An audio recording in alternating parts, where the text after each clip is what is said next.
ನಮಸ್ಕಾರ ಗೆಳೆಯರೆ. ಶ್ರೀರಾಮ ಸಾಕ್ಷಾತ್ ಧರ್ಮದ ಮೂರ್ತಿ.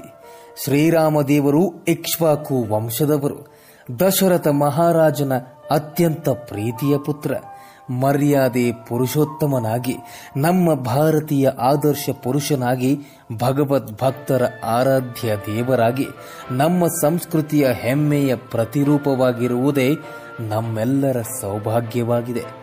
ಶ್ರೀರಾಮ ಅವತಾರದ ಮಹಿಮೆಯ ಬಗ್ಗೆ ತಿಳಿದುಕೊಳ್ಳುವ ಮುನ್ನ ನೀವಿನ್ನೂ ನಮ್ಮ ವೇದ ಸಂಸ್ಕೃತಿ ಚಾನೆಲ್ಗೆ ಸಬ್ಸ್ಕ್ರೈಬ್ ಆಗಿಲ್ಲ ಅಂದರೆ ಈ ಕೂಡಲೇ ಸಬ್ಸ್ಕ್ರೈಬ್ ಆಗಿ, ಹೊಸ ವಿಡಿಯೋಗಳ ನೋಟಿಫಿಕೇಶನ್ಗಾಗಿ ಬೆಲ್ ಐಕಾನ್ ಕ್ಲಿಕ್ ಮಾಡಿ.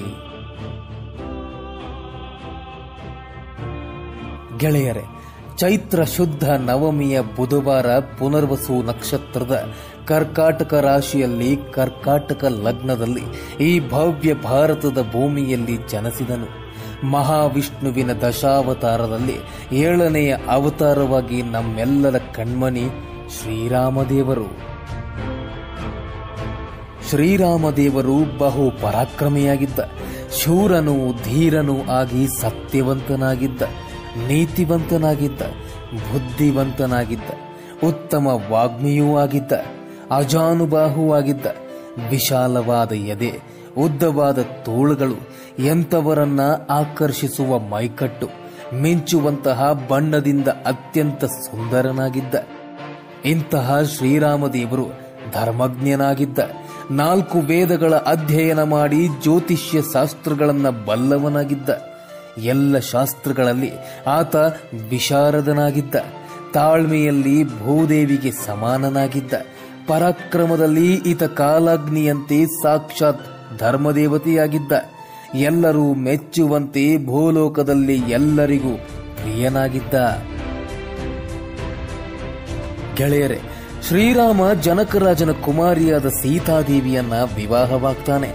ಇನ್ನೇನು ಶ್ರೀರಾಮನಿಗೆ ಪಟ್ಟಾಭಿಷೇಕವಾಗಬೇಕೆನ್ನುವಷ್ಟರಲ್ಲಿ ಆತನ ಚಿಕ್ಕಮ್ಮ ಕೈಕೆಯಿಂದಾಗಿ ಪಟ್ಟಾಭಿಷೇಕ ತಪ್ಪಿ ಶ್ರೀರಾಮ 14 ವರ್ಷ ವನವಾಸಕ್ಕೆ ಹೋಗಬೇಕಾಯಿತು. ಸೀತಾರಾಮ ಲಕ್ಷ್ಮಣರು ಕಾಡಿಗೆ ಹೋಗ್ತಾರೆ. ಅಲ್ಲಿ ನಾರು ಮಡಿಯನ್ನುಟ್ಟು ಸರಳವಾಗಿದ್ದು ವನವಾಸದಲ್ಲಿ ಪ್ರಾಣಿ ಪಕ್ಷಿಗಳಿಗೂ ಬಹಳ ಪ್ರಿಯರಾಗ್ತಾರೆ. ಇಂತಹ ಸಂದರ್ಭ ಕಾಡಿನಲ್ಲಿ ಲಂಕಾಧಿಪತಿ ರಾವಣನೆಂಬ ಅಸುರ ಮೋಸದಿಂದ ಸೀತಾದೇವಿಯನ್ನ ಅಪಹರಿಸಿ ಲಂಕೆಗೆ ಒಯ್ಯುತ್ತಾನೆ. ಮುಂದೆ ಶ್ರೀರಾಮ ಸೀತೆಯನ್ನು ಹುಡುಕುತ್ತಾ ಕಿಷ್ಕಿಂದಿಗೆ ಹೋಗಿ ಅಲ್ಲಿ ಕಪಿಗಳ ರಾಜ ಸುಗ್ರೀವನ ಸಹಾಯದಿಂದ ಹನುಮಂತನೆಂಬ ಸೇವಕನಿಂದ ಲಂಕೆಯ ಮೇಲೆ ಯುದ್ಧ ಮಾಡಿ ರಾವಣನ ವಧಿಸಿ ಸೀತೆಯನ್ನ ಪುನಃ ಪಡೆಯುತ್ತಾನೆ. ವನವಾಸ ಮುಗಿಸಿದ ನಂತರ ಅಯೋಧ್ಯೆಗೆ ಆಗಮಿಸಿ ಎಲ್ಲರ ಇಚ್ಛೆಯಂತೆ ಪಟ್ಟಾಭಿಷೇಕನಾಗ್ತಾನೆ. ಅಂತಹ ಶ್ರೀರಾಮನ ರಾಜ್ಯ ಹೇಗಿತ್ತು ಗೊತ್ತಾ? ಶ್ರೀರಾಮ ಅತ್ಯಂತ ನ್ಯಾಯ, ನೀತಿ, ಧರ್ಮಕ್ಕೆ ಅನುಗುಣವಾಗಿ ರಾಜ್ಯವನ್ನ ಆಳುತ್ತಿದ್ದ. ಪರಮ ಗುರುಗಳಾದ ವಶಿಷ್ಠರ ಮಾರ್ಗದರ್ಶನದಲ್ಲಿ ಸಹೋದರರಾದ ಭರತ, ಲಕ್ಷ್ಮಣ, ಶತ್ರುಘ್ನರ ಸಹಕಾರದಿಂದ ಹನುಮಂತನೆಂಬ ಸೇವಕನೊಂದಿಗೆ ದೇವಿ ಸೀತಾದೇವಿಯ ಅಮೂಲ್ಯ ಸಲಹೆಗಳಿಂದ ಉತ್ತಮ ಆಡಳಿತ ನಡೆಸಿ ಇದುವೇ ರಾಮರಾಜ್ಯ ಮಾಡಿದ್ದ.